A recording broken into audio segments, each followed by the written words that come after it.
Zuckerbucks is skirting the law, and you won't believe how. We'll tell you about that coming up. Who is paying your rent? Speaking of not believing, millennials, well, we'll get into it later. Who's paying millennials rent? Guess. And is your nurse qualified to be doing his or her job? Probably not. Welcome to the Jay Sheldon Show. Hello, happy Monday. It is the start of the work week. Full week, back to work. Chinese New Year is, well, it goes on. You know, these Chinese people, they know how to have a holiday. Chinese New Year lasts like 15 days. There's, yesterday or Saturday was everybody's birthday. Sunday was the Hokkien New Year celebration. Last night's fireworks were unbelievable. Worse than the first night of Chinese New Year. They were huge and horrible, and they lasted forever. Miko was beside herself. We'll get to that in a minute. But, so now everybody's back to work. And that includes me. However, somebody who is not back to work is our favorite furry little Shiba Inu friend. That would be Miko. And this would be the Miko update. Yes, the Miko update. Where am I? Where'd I go? There I am. This is what she looks like when she's begging for food when we have dinner. Yeah. Just sits there. She's got her tennis ball. She's all ready to go.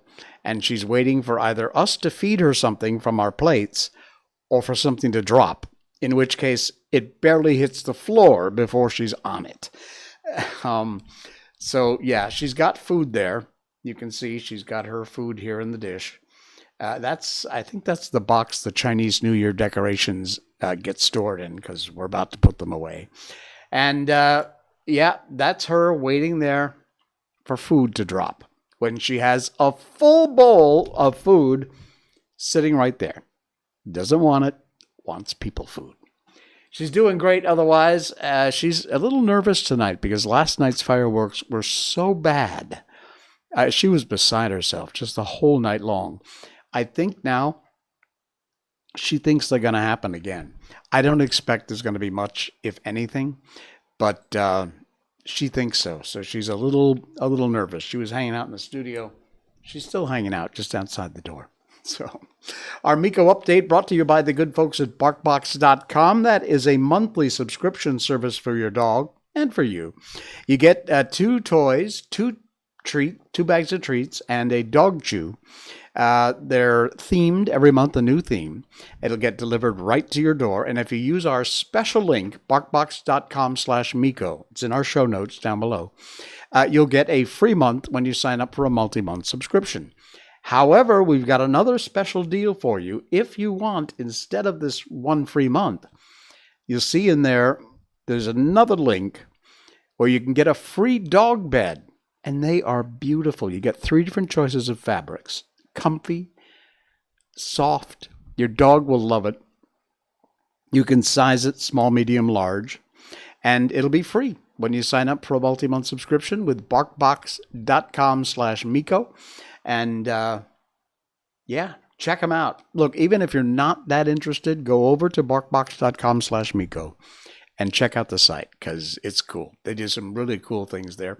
Comes with an absolute satisfaction guarantee, 100%. Anything not right, anything you're not comfortable with or you don't like, you get a hold of customer service, and they will take care of it. They're very good about that, and they do a great job with customer service. All right, barkbox.com/Miko.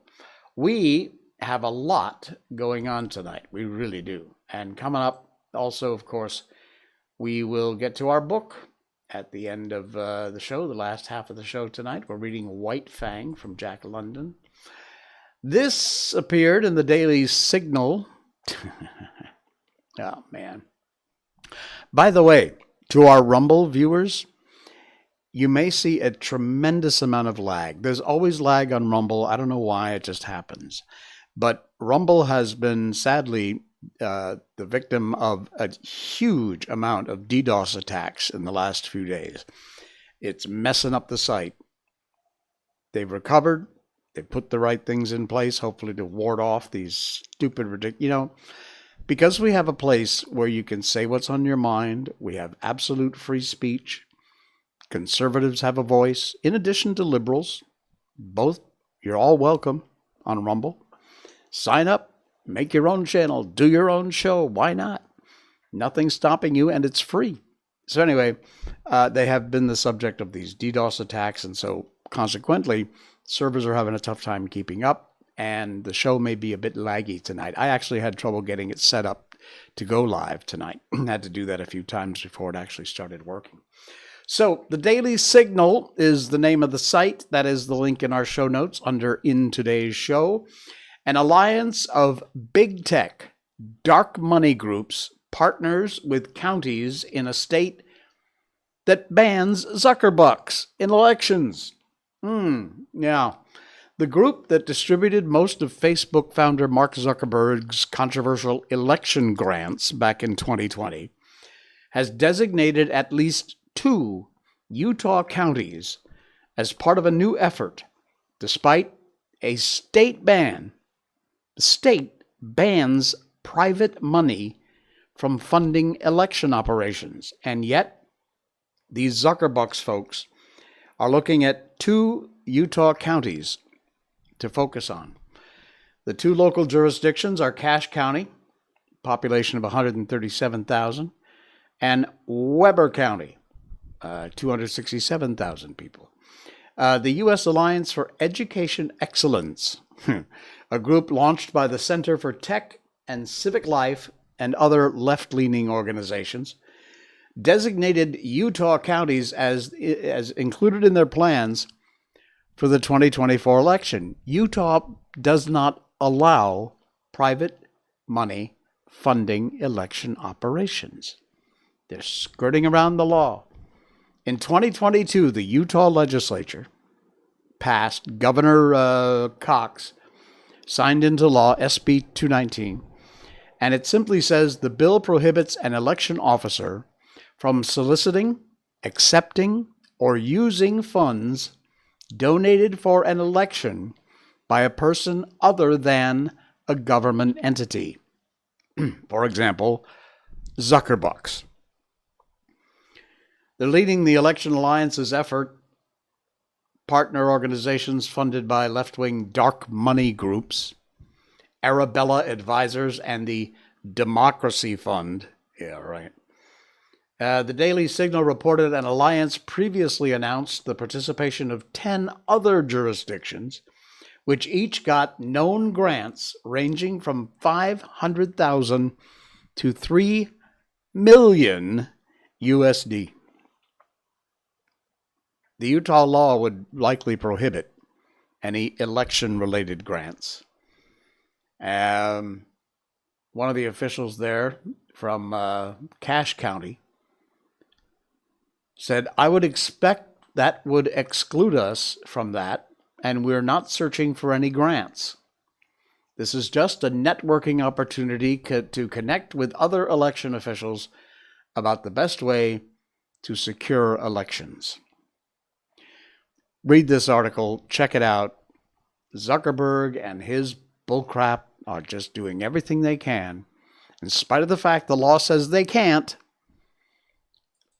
to sway elections, to basically dilute your vote, to make sure that how you feel about an election doesn't matter, because they got the money, and that's what counts.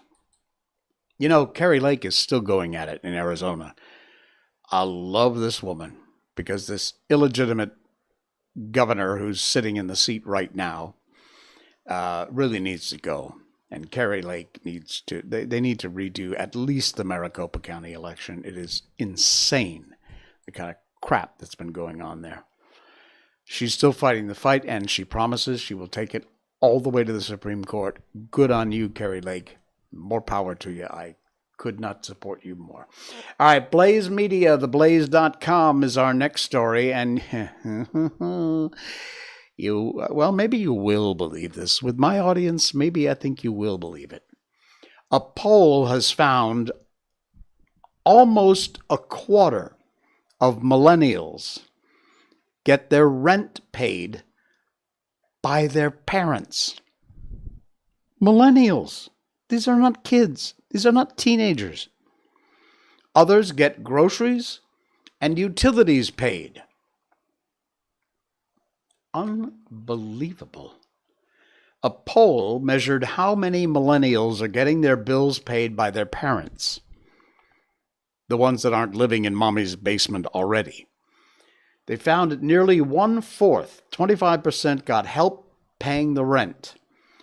One poll survey conducted on behalf of Chartway Credit Union. 24% of millennials say their parents pay their rent. 39% of millennials said they struggle to find information and other resources to help with their finances. 11% of baby boomers said the same. That's a big difference. The survey found some regional financial differences. 69% of the respondents, Northeast, where I'm from, Connecticut, said they earn money to help by helping their neighbors. But only 43% in the Southeast, Florida, Georgia, those areas, said the same thing. Wow.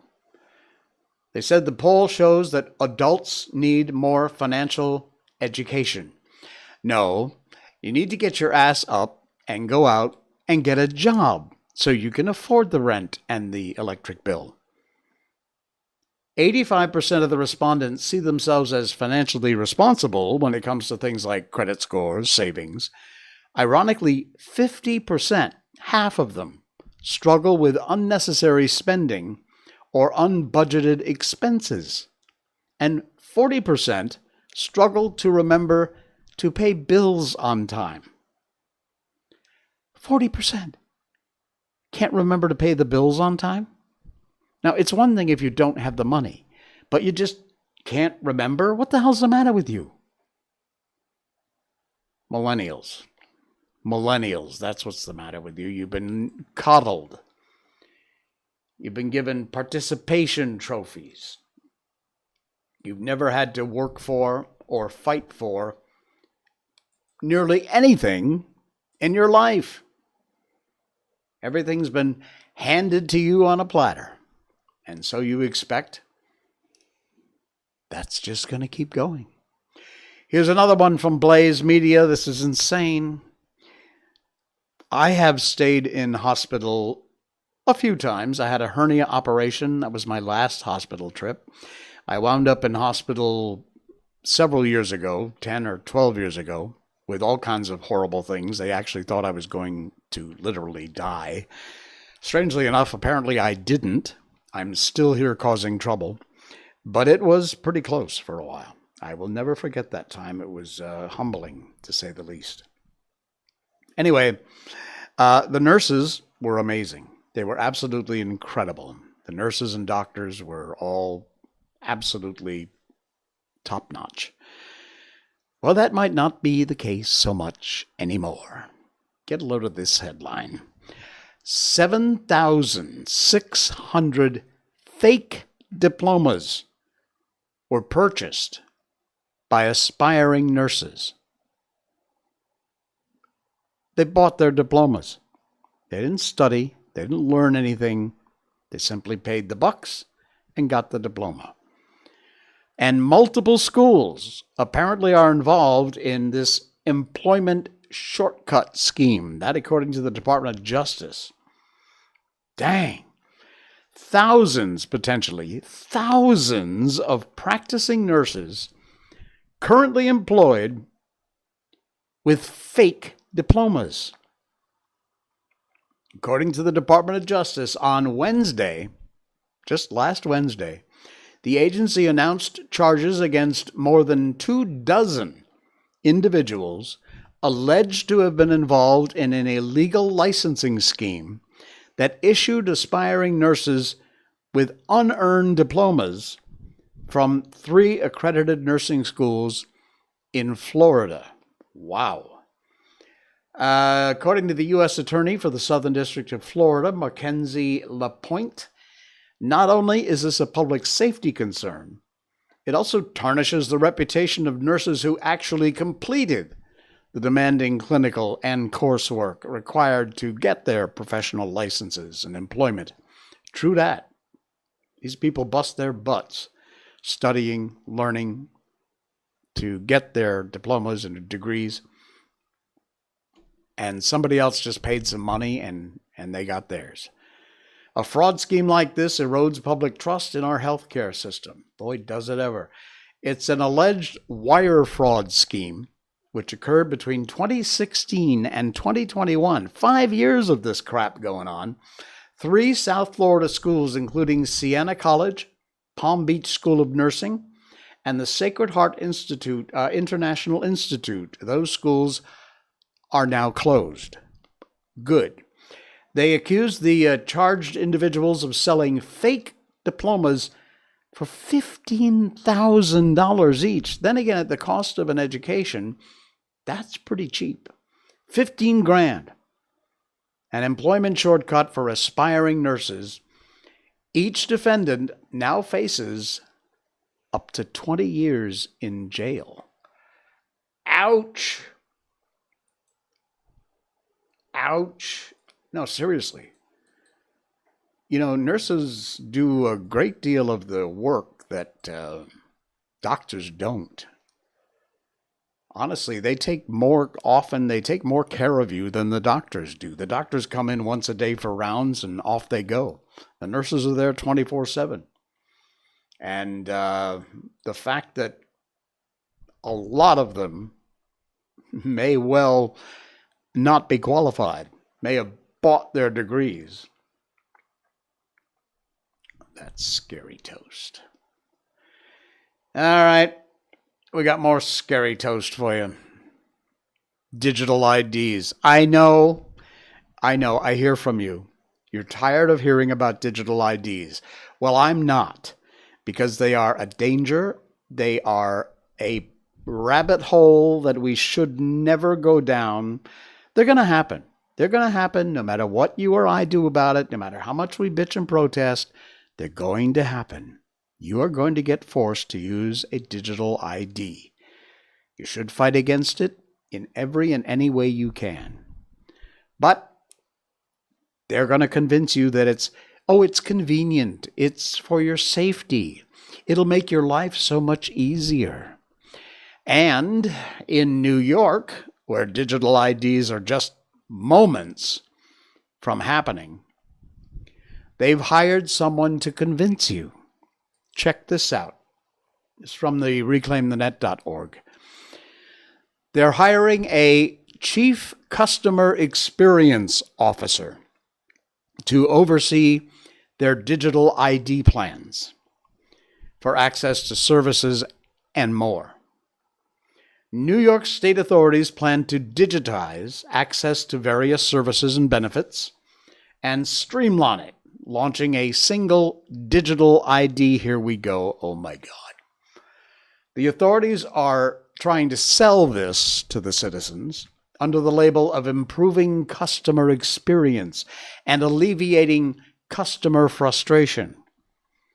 What they don't tell you about is how they can track everything and anything you buy, anything you use money for, they will know it. It appears that no customer experience is complete without a chief customer experience officer. So taxpayers can look forward to paying for one. Yes, you're paying for it with your tax dollars. Says one, Kathy Hochul, the fake governor of New York, says, one will be hired shortly. The actual job description is either still not available to the public or they haven't defined it yet, but neither one has the officer's exact role or the money that they're going to need to fund this ridiculous scheme. Nevertheless, all this made possible thanks to a state executive order that Hochul said she intends to sign, the order being the first in New York's history that deals with customer experience. It's for your safety. It's for your convenience. It'll make your life so much better. Just bend over and let me shove this digital ID where the sun don't shine. And you're going to like it. It's just nuts. It's insane. Sorry, coffee break time. All right. What was the Terminator movie where the antagonist was that cop who could like liquefy into metal? There was something with him going through like the bars of a jail cell or something. Was it the first Terminator movie? I think it was. That was an incredible special effect, as you know, it was many, many, many years ago, but even for that time, the effects in that Terminator film were huge. Well, believe it or not, it's coming true. Not kidding. This is from the Daily Wire, and it is freaky, to say the least. A robot has liquefied and then reformed itself. Not kidding. Exactly it takes a lot longer, but exactly the way it happened in that Terminator movie. Maybe not as slick. I got video coming up. Hang on. This is the weirdest ever thing. A recent breakthrough. Scientists have created a robot that can transition back and forth between solid and liquid states. It allows it to navigate through obstacles and environments. Researchers applied the technology in a few different scenarios, and the robot was able to navigate obstacle courses and deliver and retrieve objects to and from a model human stomach, not a real one. They used a model.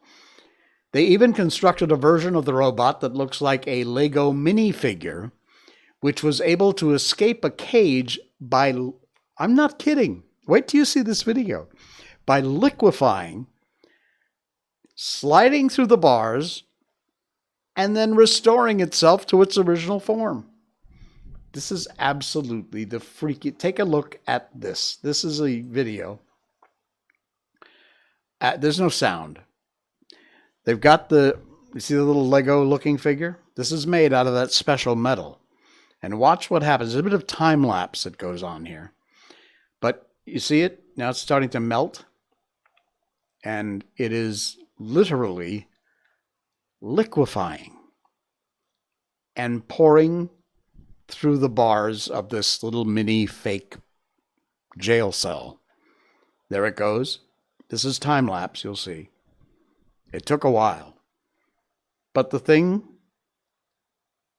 gets together on the other side, and then over time, all the little bits of the liquid, look at that, begin to reform,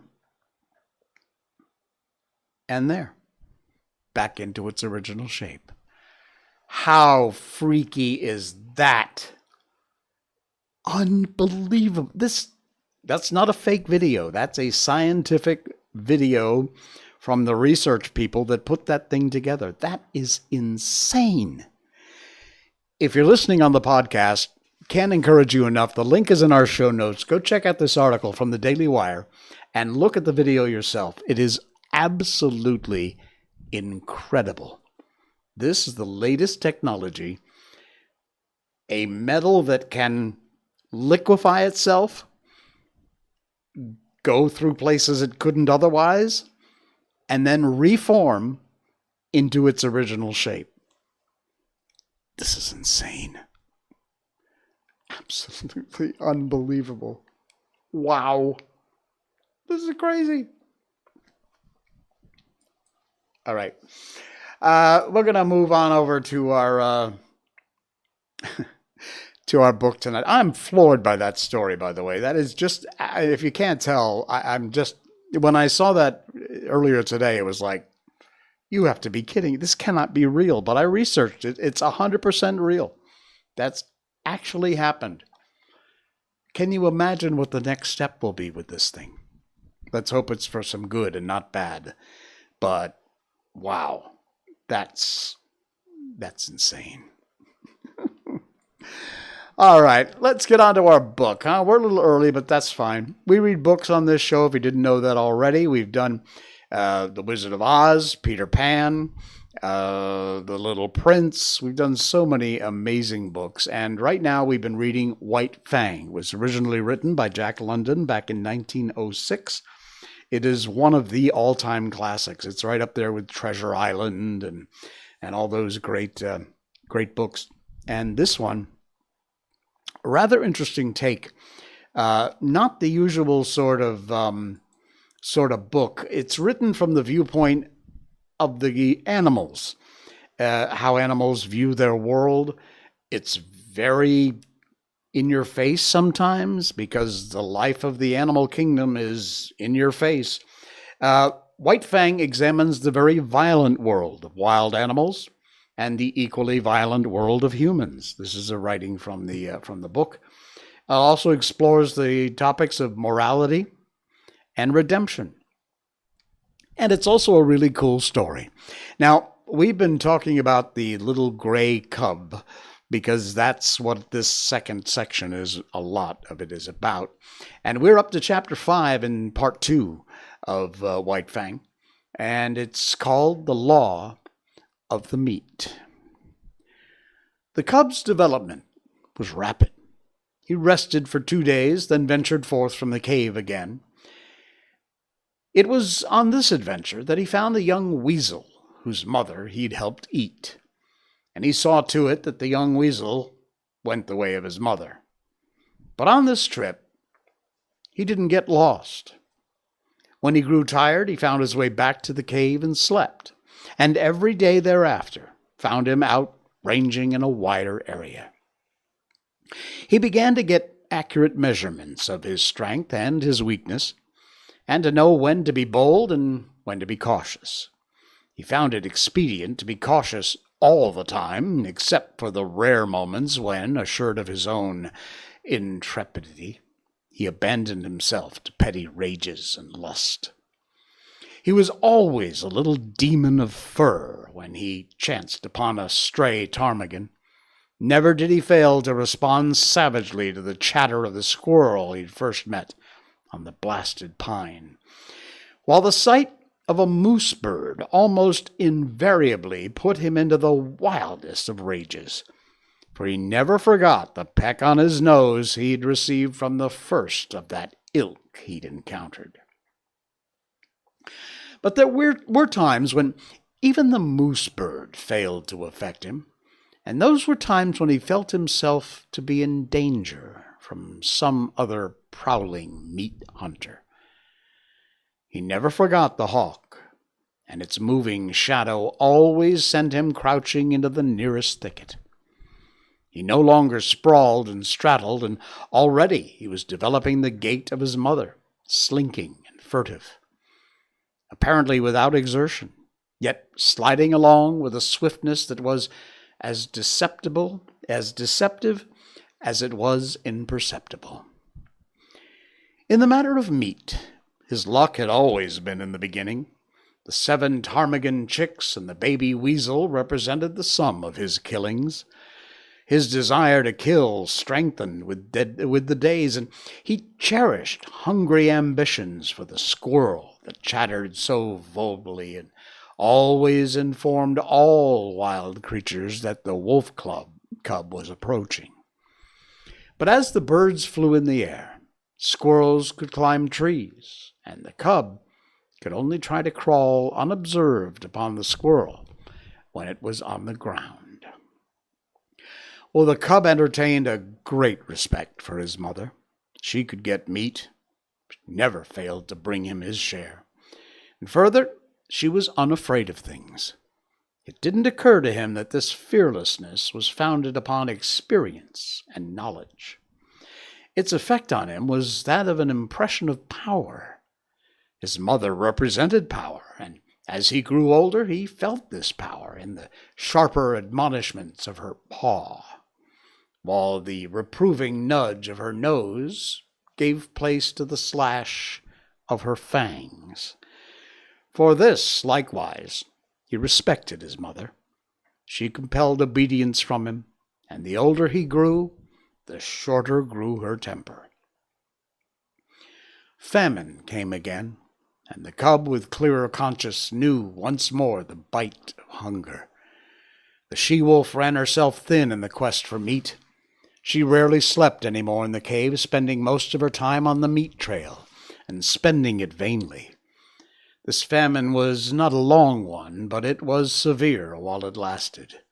The cub found no more milk in his mother's breast, nor did he get one mouthful of meat for himself.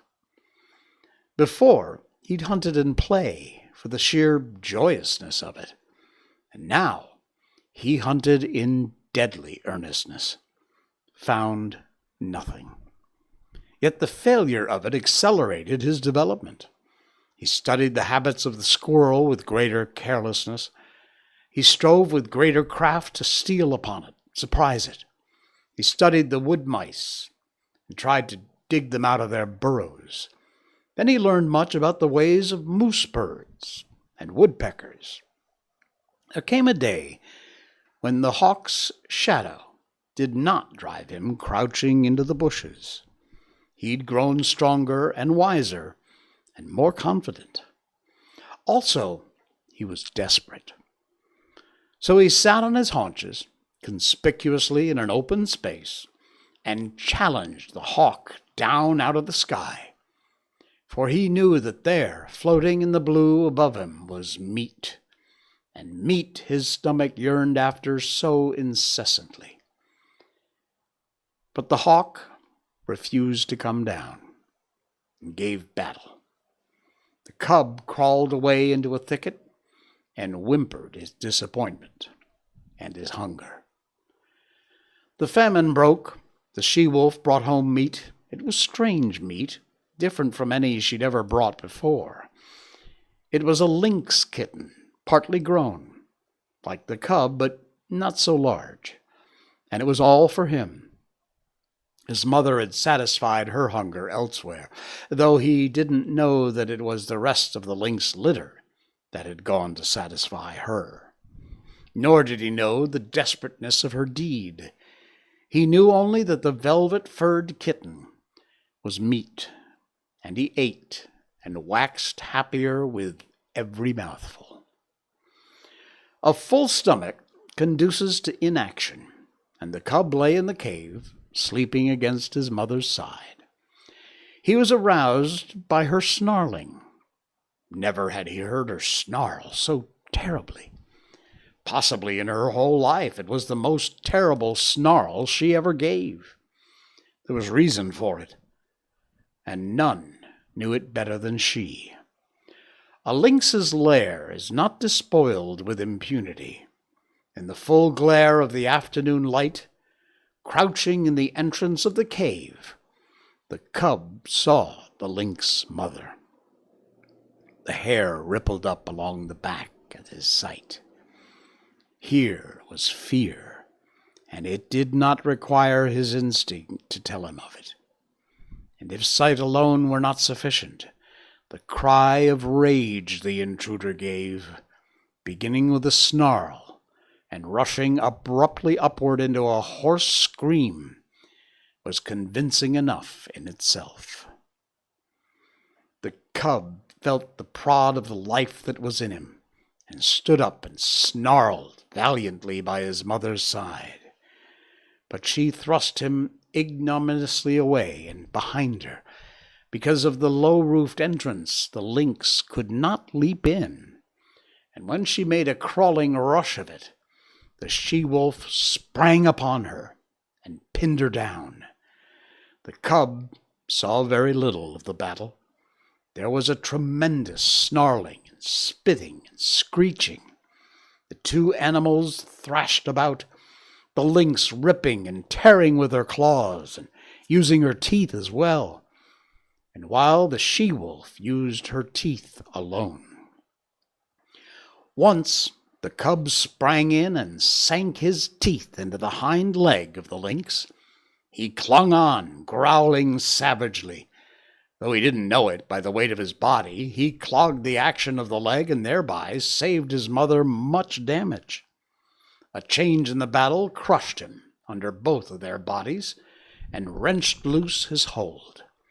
The next moment, the two mothers separated, and before they rushed together again, the lynx lashed out at the cub with a huge forepaw that ripped his shoulder open to the bone and sent him hurtling sideways against the wall. And then was added to the uproar the cub's shrill yelp of pain and fright. But the fight lasted so long that he had time to cry himself out and to experience a second burst of courage. End of the battle found him again clinging to the hind leg and furiously growling between his teeth. The lynx was dead, but the she-wolf was very weak and sick.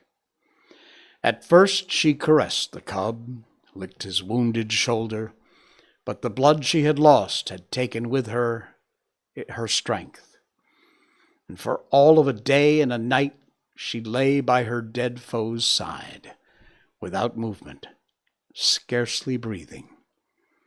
For a week she never left the cave, except for water, and then her movements were very slow and painful. At the end of that time, the lynx was devoured, while the she-wolf's wound had healed sufficiently to permit her to take to the meat trail again. The cub's shoulder was stiff and sore. For some time he limped from the terrible slash he'd received, but the world now seemed changed. He went about it with great confidence and a feeling of prowess that had not been his in days before the battle with the lynx. He'd looked upon life in a more ferocious aspect. He had fought. He'd buried his teeth in the flesh of a foe, and he'd survived. And because of all this, he carried himself more boldly, with a touch of defiance that was new in him. He was no longer afraid of minor things, and much of his timidity had vanished, though the unknown never ceased to press upon him with its mysteries and terrors, intangible and ever menacing. He began to accompany his mother on the meat trail, and he saw much of the killing of meat and began to play his part in it. And in his own dim way, he learned the law of meat. There were two kinds of life, his own kind and the other kind. His own kind included his mother and himself. The other kind included all live things that moved. But the other kind was divided.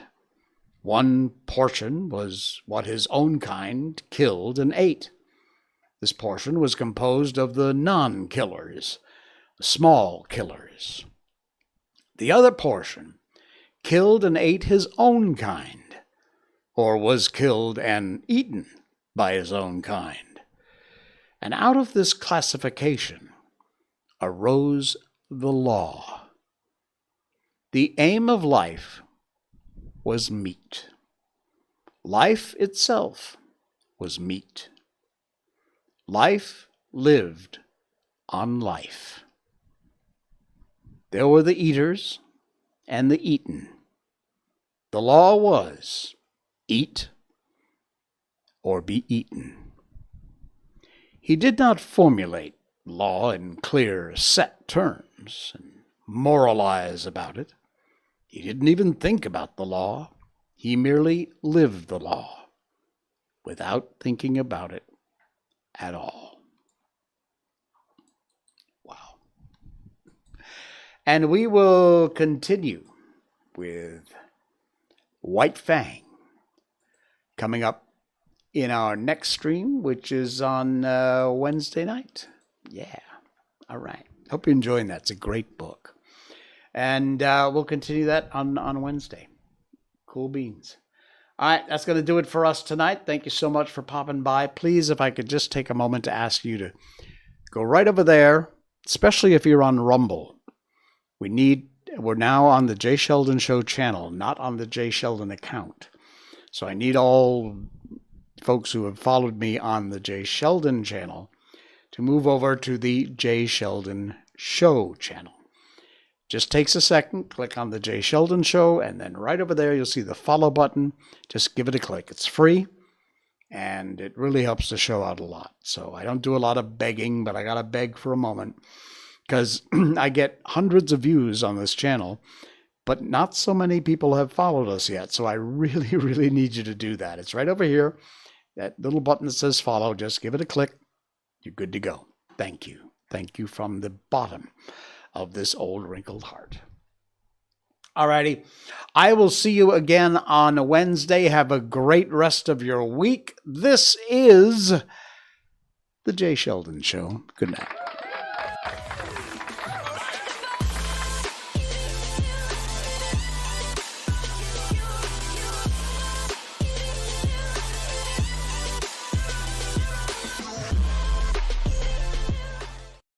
Snort.